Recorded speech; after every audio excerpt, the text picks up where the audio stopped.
हरकत छोड़ दी। उसके बाद 15 दिन हुए। 15 दिन के बाद मेरे 22 साल के देवर को उन्होंने मार दिया। These kind of wars, which we see in several countries in the name of jihad, it is not jihad, because these wars are not defensive wars. They are fighting for some other reason, for some other goals. At a border security force installation in Kashmir, captured terrorists are eagerly awaiting visits from family and friends. Several volunteered comments on how they were misled by Pakistan about the jihad they were to fight in India. When I just came from here, I was just thinking that people can't come from these houses outside. They can't go on the shops. When I just came here, I see that how they just Pakistan ISI told us that in Kashmir that Islam is in danger in there. When I just came here, I don't see that it's not wrong here. They're just training Pakistan in POK. There are so many camps there. You know, the Pakistani boys, they just send us to in Afghanistan. We were just 63 boys. Then we just trained 3 months. There are so many camps. Their name is like Abu Jandal, Al-Badr 1. Just train the Arbis launching camps. Then after they just send us here. I go with them. I meet with them commander. He was a DC commander, district chief commander. And this district chief commander, he tell me you can helping us for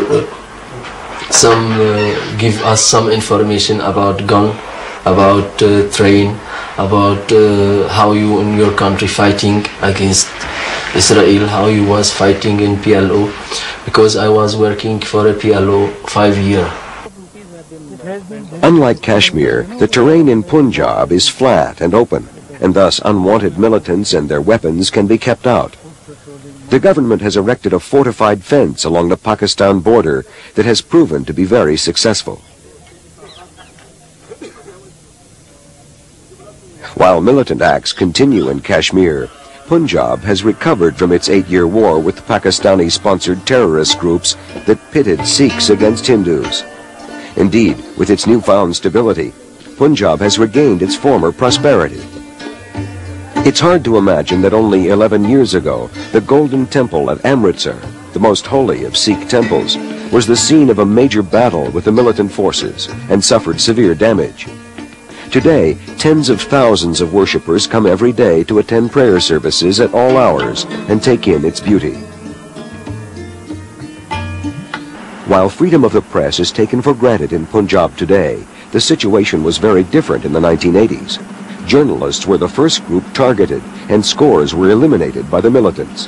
In 1978, we started publishing the Punjabi daily, Jagwani, which is the second largest in the country.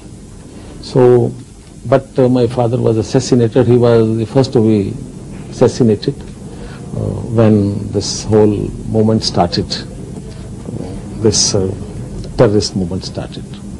And 1984, my brother was the second victim from the family.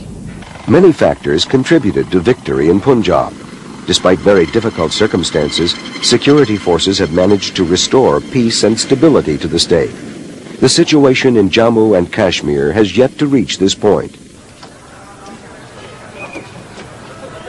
Because of the type of violence, because of the nature of violence perpetrated by these people, there was great resentment among the people in general, and they wanted the violence to end. And I think here the stage was reached earlier. In Jammu and Kashmir, the stage has been reached a little later.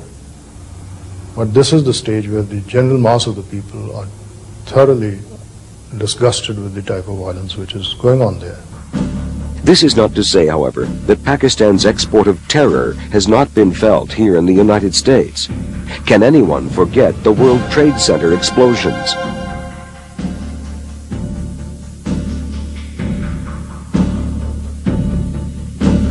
You saw just a small fragment of it in the World Trade Center blast. And had you not been quick about it, God knows how many other places would have blown in your face.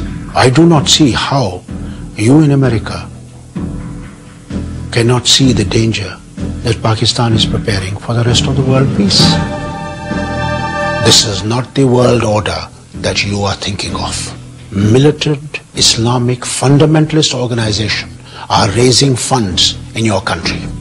They are using your country as the base for destabilizing this world. Certainly, it is time for Pakistan to answer some hard questions.